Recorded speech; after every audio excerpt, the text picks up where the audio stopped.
ఈరోజు మా కిచెన్‌లో స్పెషల్ ఏంటో తెలుసా? చికెన్. చికెన్ స్పెషల్ ఏంటి రెగ్యులర్‌గా చేసుకునేదే అనుకుంటున్నారా? చికెన్ స్పెషల్ కాదండి. చేసే పర్సన్ స్పెషల్ అనమాట.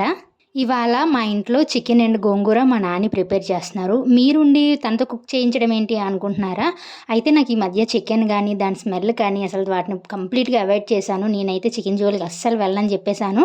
సో, వాళ్ళ అన్నయ్య ఎలా అయినా ఇవాళ చికెన్ చేయాలి అని చెప్పేసరికి తను రంగంలోకి దిగేశారనమాట. ఫస్ట్ మామూలు చికెనే అని చెప్పేసన్నారు. తర్వాత దాంట్లో గోంగూర కూడా యాడ్ చేశారు. సడన్‌గా ఈ గోంగూర ఎక్కడి నుంచొచ్చింది అనుకుంటున్నారా? వాళ్ళ పెద్దొదిన అంటే మా తోటికోడలు ఇవాళ గోంగూర కర్రీ చేస్తుందంట. సో, తన దగ్గర కొంచెం తీసుకొచ్చి గోంగూర చికెన్ చేశారనమాట. చూడ్డానికి మాత్రం చాలా బావుంది. అండ్ నేను తినను కాబట్టి నేనైతే టేస్ట్ చేయలేదు. వాళ్ళే చేసుకొని వాళ్ళే టేస్ట్ చేశారనమాట. ఇక్కడ టేస్టింగ్ సెషన్ కూడా మా నాన్నయ్యే చేస్తున్నాడు.